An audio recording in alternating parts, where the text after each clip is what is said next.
Welcome into Lock It In with Cam Rogers right here on Believe. We have a returning champ here on the program, Christina Blacker, FanDuel TV. It's the Preakness Stakes here this week in Baltimore, Maryland. Christina, very excited for this week. How are we doing? I'm doing well. I feel like I just recovered from Kentucky Derby. It happens that quickly, and I'm back on a plane tomorrow to head your way to get there to Baltimore to cover the Preakness. But I tell you what, once you get on the grounds and you see the horses and you see all the people, that adrenaline starts pumping, and it's just so exciting. Nothing like the Triple Crown, that's for sure.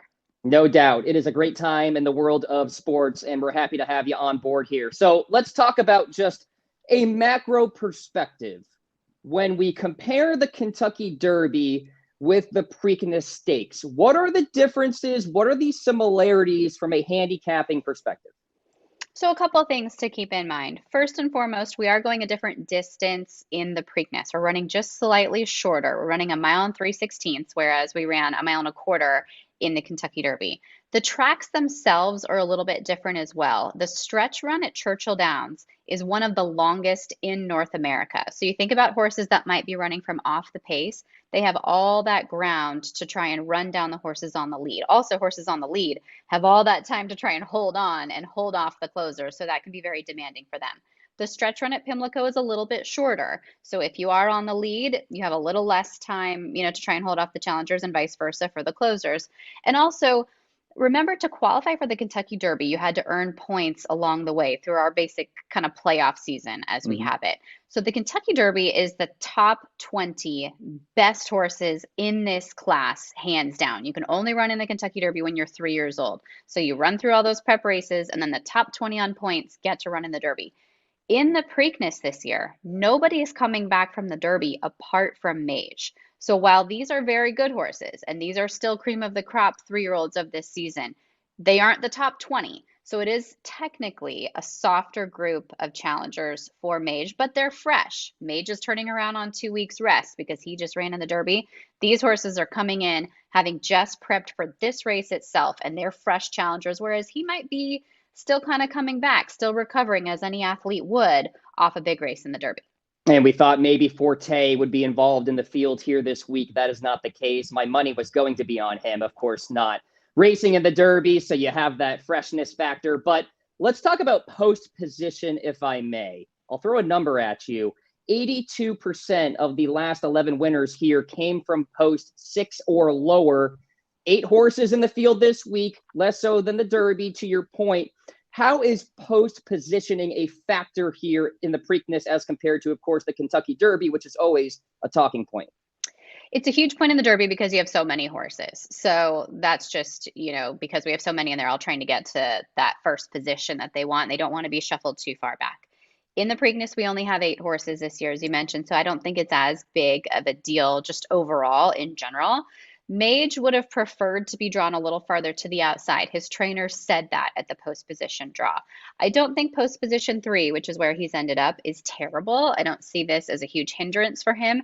And if he were to lose on Saturday, I don't really see it as a major excuse for him. But the big takeaway from me for the post position draw was the fact that the number 1 horse is National Treasure. National Treasure drew the rail. To me, he is the fastest horse early in this race. And by drawing the rail post position, it's like you're handing it to him on a silver platter. Go ahead, go to the lead, and take him as far as you can. So that is where I think the post position helped National Treasure and basically hurt everybody else, Mage included. He's the fastest horse, and he will be on the lead.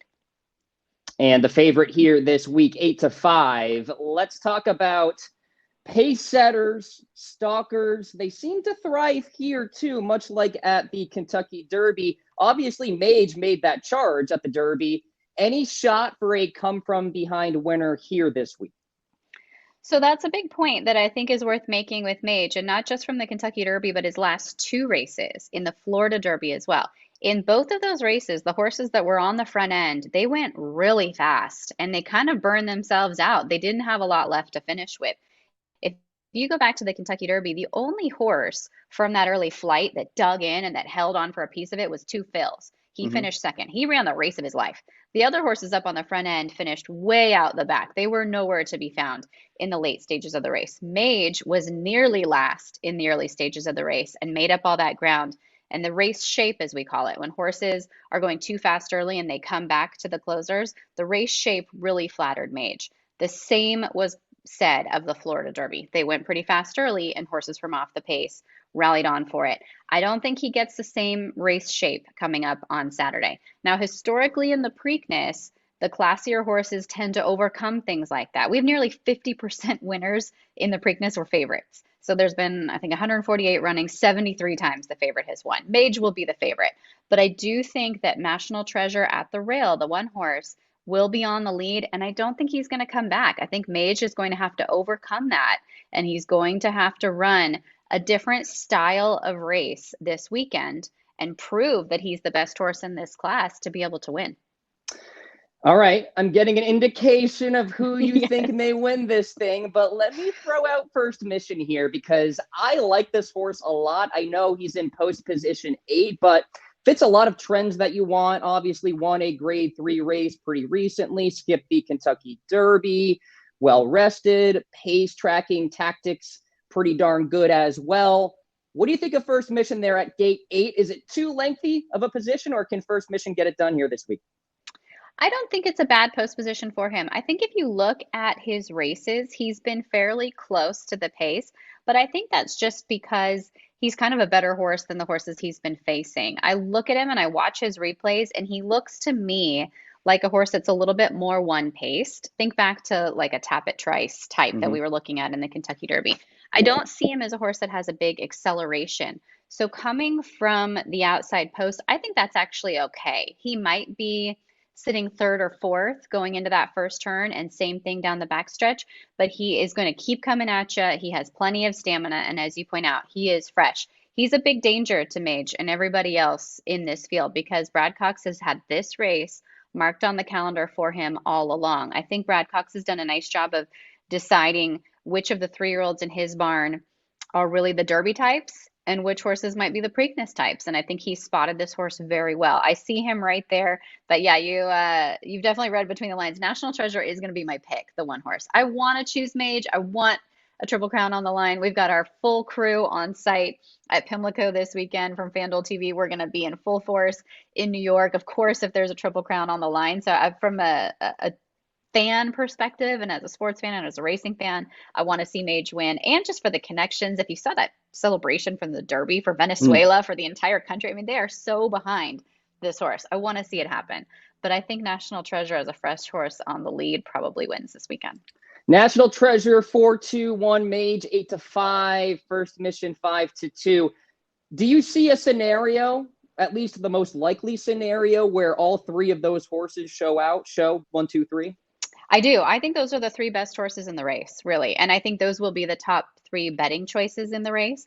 I wonder, though, if National Treasure might end up being the second choice. I do think Mage will be the favorite no matter what. He's the Derby winner. And especially when you come into a big day like this, you get so many people that are not watching racing all the time. So they might not be diving into the post positions. They might not be diving into the pace scenario, but they know that Mage won the Kentucky Derby and he's the best horse in the field. So I do think he will be the favorite. But I think that there's a scenario where the odds flip a little bit with National Treasure and First Mission. I think First Mission could be third choice. And I wouldn't be surprised to see National Treasure probably at 5-2, 3-1 plus 300 come post time. All 3 of those horses have an Equibase speed figure greater than 100. That has been a key stat for the eventual Preakness winner. So great stuff there from Christina Blacker here as we talk about the Preakness Stakes. What's on tap at FanDuel? Let me know, and the people out there, what's going on?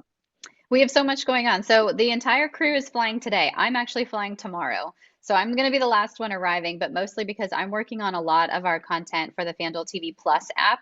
We were driving a lot of our viewers that way for Kentucky Derby because we were able to broadcast continuously commercial free on FanDuel TV Plus. So there's a lot of extra interviews, content, videos, selections that are on FanDuel TV Plus. So I'm working on some of that. So I would definitely encourage you to head there. And then we have, I think, 6 or 7 people on the grounds covering the races this week. And we have a great relationship with the folks at First Racing. They own and operate Pimlico, the racetrack where the Preakness is held. So we're able to show you everything. They opened their season last weekend. We've been showing those races all week. We'll show the entire card tomorrow for Thursday. Most of the cards Friday and Saturday, apart from the races that are only restricted to NBC, and all of those selections and tickets. And there's some new sequences this year, which we're going to be talking about a lot, not only on the air, but also on FanDuel TV Plus. There are some pick fours and pick fives, which is basically like your parlays that are carrying from Friday into Saturday. So these are new bets and new wagers on the wagering menu that are different, and they have a very low takeout. So really attractive to anyone that's interested in betting. I have a horse on Friday, and I know we weren't supposed to talk about Friday, but I want to tell you about a horse on Friday that I love. Say it. Let's hear it. If you're playing any of those. Race 13 on Friday is the Black-Eyed Susan, which is basically the filly equivalent of the Preakness. Just as we have the Kentucky Oaks to the Derby, we have the Black-Eyed Susan to the Preakness. The 4-horse Merlatza is my horse in the Black-Eyed Susan. So race 13 on Friday, the number 4. Use her in any wagers that you can on Friday, and also in those sequences that are going to carry you from Friday to Saturday. And then you'll see Christina at the cash counter and win some money courtesy of her. And then not again for a week, because I'll just be counting my money at home. There you go. There you go. Thank you so much for joining the show. Lock it in here with Cam Rogers, Christina Blacker of FanDuel TV. Coming on the program, Christina, thanks again. Enjoy Baltimore. Thank you very much.